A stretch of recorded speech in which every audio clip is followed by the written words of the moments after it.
Hey man. Hey man. Hey man. Hey man. I'm just wondering what's up with the Bitcoin flag? Hey, Bitcoin is our path to freedom. That's the simple way to say it. All of this tyranny across the entire world stems from the money. Specifically that the money can be printed by effectively any actor that has it, a fiat currency. Every country in the world right now runs on a fiat currency. Every government, therefore, can print as much money as they want. Imagine if you live in a house with someone that has an unlimited amount of money. What kind of power and control do they have over your life? Quite a bit, in my opinion. And that's what every government in the world has right now. Canada can print as much Canadian dollars as they want, which is what Trudeau is doing. America can do that and since the American dollar is the reserve asset of the world, it's diluted across the entire world. The entire world loses out when America prints more money. When Canada prints more money, only Canada loses out. So to me, that's one of the advantages that America has over every country in the world. It's called exorbitant privilege. It's been known since the early 70s. So as an example, right now, Trudeau is buying all the hotel rooms in Ottawa. Yeah, I heard about that. He can only do that because he has an unlimited amount of money. The certain auto factories have shut down. Toyota and Honda specifically, I've heard, have both shut down. And he is actually giving them money in compensation for having been shut down, basically to not upset the organizing team or whoever runs Toyota and Honda. He's giving them money so that they're not displeased with Trudeau. Where does he get this money from? It's printed. It's created money. Ultimately, what that ends up meaning is that house prices go up, inflation, the prices of everything goes up. And it all just happens because Trudeau has an unlimited amount of money. A few years ago, he actually said on camera, I don't worry about the budget will balance itself. What that means is I don't need to be concerned with how much money I spend. Anything I need, I will print. I will create out of nothing. This is ultimately not possible to do on Bitcoin. There's 21 million Bitcoin maximum supply. Once it's gone, it's gone. Nobody has the ability to print more Bitcoin. That's a big and important difference with fiat currency. Do you own Bitcoin? I do own Bitcoin. I wish I had more. I wish I bought sooner.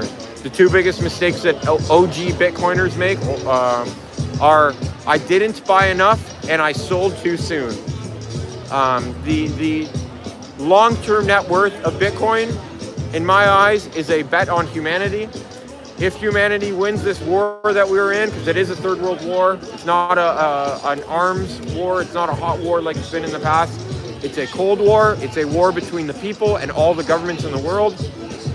If we win this war, which I'm betting that humanity will win, it will necessitate the elimination of all fiat currencies in the world, which will require a hard money standard, and the only real option on that is Bitcoin.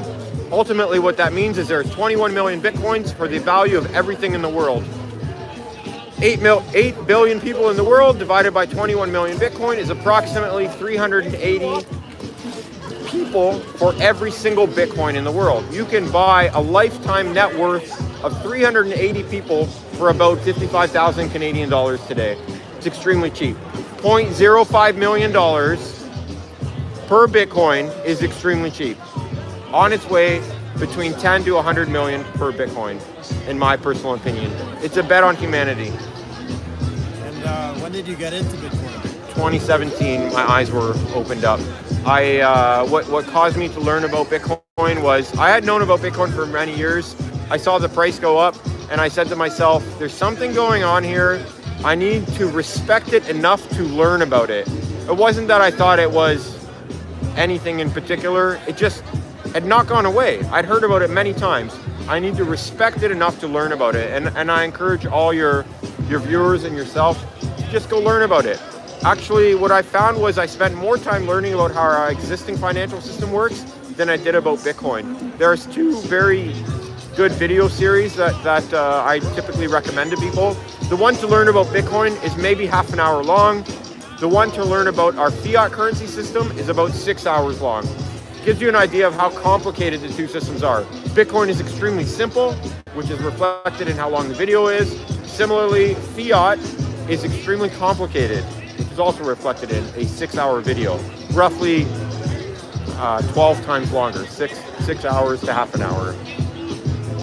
Do you own any other cryptocurrencies? I used to, and it was the biggest financial mistake I ever made. Everything is deflating against Bitcoin. Everything is going to zero against Bitcoin. Everything. I sold a house for a price of $450,000. At the time, it was worth 33 Bitcoins. Today, that house has gone up in Canadian dollars to about 750, which everyone I'm sure is very aware of. Houses have gone insane over the last 2 years, specifically since COVID. It has gone down to about 13 Bitcoins today. So it went from a price of 33 Bitcoins to 13 Bitcoins. It is deflated in price significantly. When you own Bitcoin, everything gets cheaper. Everything is hyperinflating against Bitcoin.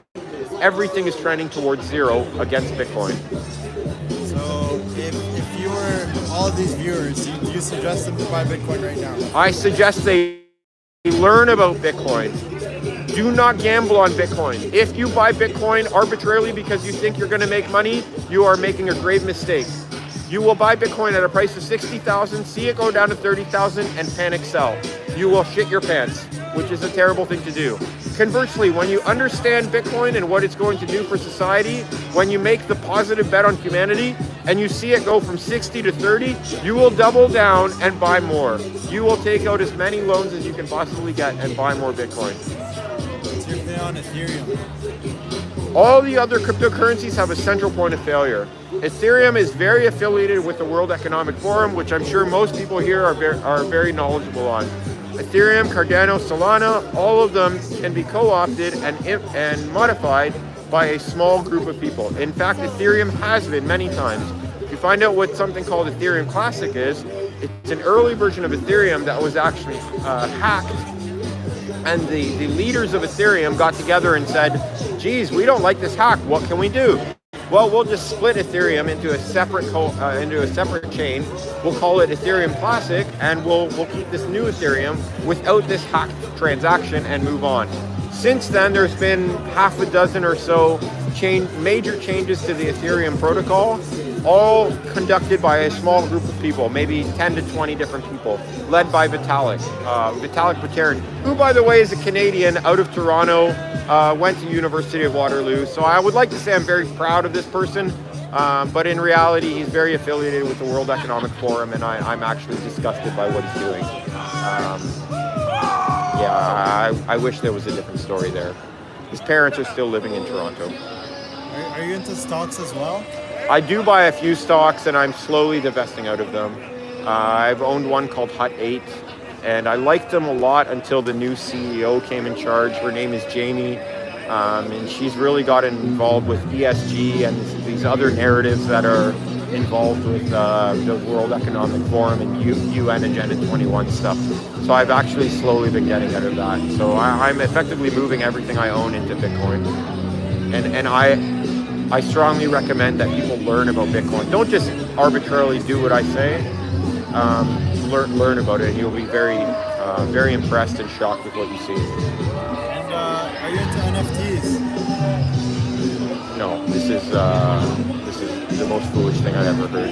There's nothing more than a casino. That's all they are. You're walking up to a slot machine, pulling the trigger, and hoping you make some money. It's not to say that you won't make a lot of money. There's a very, very good chance that you will make a lot of money if you follow it very closely. But ultimately, it is a casino. If you want to help improve the world, if you want to get the world out of this tyrannical environment that we are in, if you want to bet on humanity that we will overthrow this one world totalitarian government that seems to be coming alive, the clear answer is Bitcoin. Okay, so this video is going to be on YouTube, right? And then I want to ask you a question, and you can come back to it in a year from now. Okay. In 1 year from today, what do you think Bitcoin's price will be? I mean, 1 year is too short. If I said long term, say 30 to 50 years, we win this war, this third world war that we were in, so it is a bet on humanity, it will have the purchasing price of $100 million. It does not mean it will be worth $100 million, because by then the dollar will be completely useless. whatever you can buy today for $100 million, you can buy in the future for 1 Bitcoin. This is my opinion. And you don't have a short-term... Short-term is not a good game to play. You're in it for a long term. I'm in it for the long term, absolutely. All right, man. It was nice talking to you. Nice Thank to you see very someone much. with a different view of everything. Thank you. I appreciate it. What's your YouTube channel name? ZOT, Zot. ZOT. All right, I'll check you out. Thank you. Let me just get a shot of the flag and the hat. Hold on. Okay, man. Cool, man. That was cool talking to you, man. Seriously, take care.